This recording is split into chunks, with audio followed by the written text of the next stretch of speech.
you are the future king, you can basically say, well, it's my rules, my show, that sort of thing. And when you also see recently the particular sort of, newspaper reports about William and Catherine moving into another home and all the negativity and all that sort of stuff, it's just strange, isn't it? The endless sort of PR that goes against somebody like that. Because clearly, when you think about it, William and Catherine, in my opinion, live very much a quiet, under the radar life.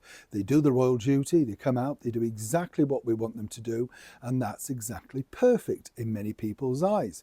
A source told me, by the way, that the reason why, and I'm not sure whether I'm in with this or not, so I'll be honest with you about that, chums, but the fact that they're moving to this home, they're basically trying to reset the monarchy into the future. So it's like less palaces and castles, more, family homes. But I think we want to see them in Buckingham Palace, in Windsor Castle.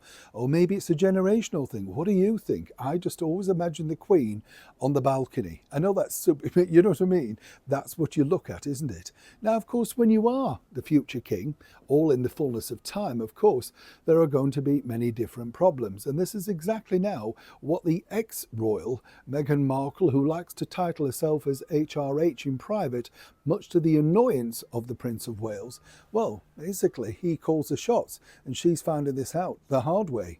As ever, let me explain. Morning, nice to see you, chums. Thank you so much for joining me today. Lovely to have, as ever, your company. It's funny, the other day I wanted to share this with you. I bought a bag of licorice. Have you tried that recently? Another thing that's tasteless. I bet you just think, oh gosh, that Neil just moans on. But I don't know. They say, don't they, that when you get older, your taste buds go. I don't buy into that. I think that's a load of tosh myself. What I think is that, the product is either taken out because everything you get, you think was just tasteless, and this was a reasonable brand, for once I'd splashed out. Yeah, well, I got 2 coins out. So yes, you know what I mean.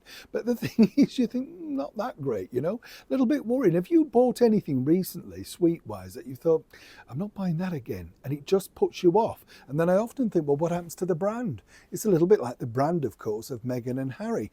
That's really gone off the boil, hasn't it? Let's be brutally blunt, And what's interesting, what now is really sort of impacting the ex-twosome that decided to go their own way, is simply by the fact that when you look at it, Meghan Markle and Prince Harry wanted to make their own impact. They didn't want to bow, curtsy, stand behind, all that sort of stuff, behind the Prince and Princess of Wales. And in the fullness of time, of course, the King and Queen. They never wanted that. Well, I personally don't think, I've got to be honest, might be controversial, but I actually don't think Prince Harry minded. It was a world he grew up in. Somebody planted that seed and basically said, you don't need to do that. You're bigger than that. You could be more. Now, the bigger problem is this, and this is one that I think, and I've been told from an excellent source, the Prince of Wales, Prince William, is kind of rather enjoying. You see, we have a royal wedding to look forward to very soon. Mr. Peter Phillips marrying for the second time around, and of course the son of Captain Mark Phillips and the Princess Royal, Her Royal Highness Princess Anne. Good chum, you know that? Interesting, because obviously weddings create problems. It's a little bit like, of course, the dilemma for the Duke of Westminster. Now he's with child, of course. They've just recently had a baby. Congratulations to you, sir. Know you a little bit. You're a nice family. And the thing about that is that, what does he do about godparents? Does he invite both of them or not? When a family feud impacts.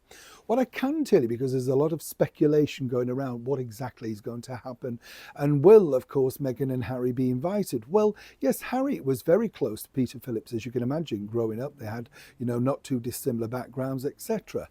But that faded away, like so many of Harry's friendships. 2 things that nobody's reporting. Meghan, even if invited, would not be coming back for the wedding. The line will be that she doesn't want to deviate from what should be the bride's day, right? I mean, whether you believe that or not, that's entirely up to you. However, they cannot even accept an invitation should it have now been put out, and this is all in the privacy level right now, because the final say will go down to the Prince of Wales, even though it's not his wedding. I know. This is how it works. And what's interesting here is, you see, that the Prince of Wales is keeping stum. He too wouldn't want to ruin anybody's day by having the family feud overshadowing, well, what should be all about 2 other people, not about feuding brothers. But the bottom line is, he knows, and Meghan knows, and Harry knows, that if they're in the same room, the reports, the photographs, everything will be about them. I suspect, and this is just my hunch, that the Prince and Princess of Wales will attend, or perhaps just even the Prince of Wales, but I think both of them will attend because they are good friends with Peter Phillips. And I think what will be interesting is that Meghan and Harry no doubt will try and slide in via the back door, perhaps with a wreath, a letter, something will leak out. But right now, don't expect to see any royal wedding shenanigans.